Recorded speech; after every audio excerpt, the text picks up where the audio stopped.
Ultimo amichevole di questo ritiro precampionato per il Padova, che sul campo di Bressanone affronta la Cremonese, una delle big del campionato di Prima Divisione Lega Pro.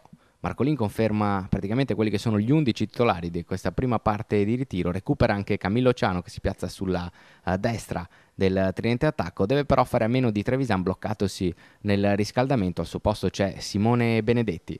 Dopo una prima mezz'ora di studio con le due squadre che non riescono ad affondare i colpi, al 32esimo minuto la Cremonese guadagna un'ottima punizione sulla destra. Va, un regista coi fiocchi come Loviso che disegna una parabola perfetta, Colombia immobile, e la Cremonese va in vantaggio un po' a sorpresa contro il Padova.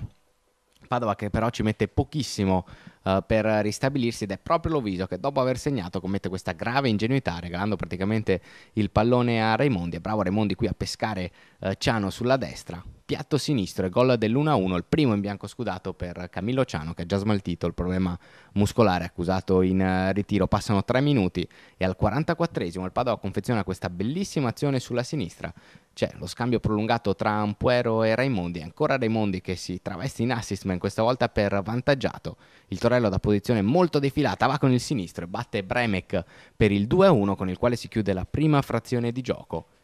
All'intervallo solita girandola di cambi per entrambe le squadre, Marcolin tiene in campo solo il portiere Colombi e il difensore Benedetti, cambia tutto l'attacco e al terzo minuto viene ripagato ancora una volta da Melchiori che sfrutta quest'assist di Jelenic e batte con il sinistro il portiere per il 3-1 del Padova, partito forse in posizione di fuorigioco Melchiorri. È il quarto d'ora però quando il Padova si distrae un attimo, c'è questo cross di Brighenti sulla destra e qua è bravissimo Palermo a girarsi in mezza rovesciata e a battere Colombi per il gol del 3-2. La Cremonese adesso ci crede, vuole il pareggio ed è ancora dalla destra che riesce ad arrivare al cross.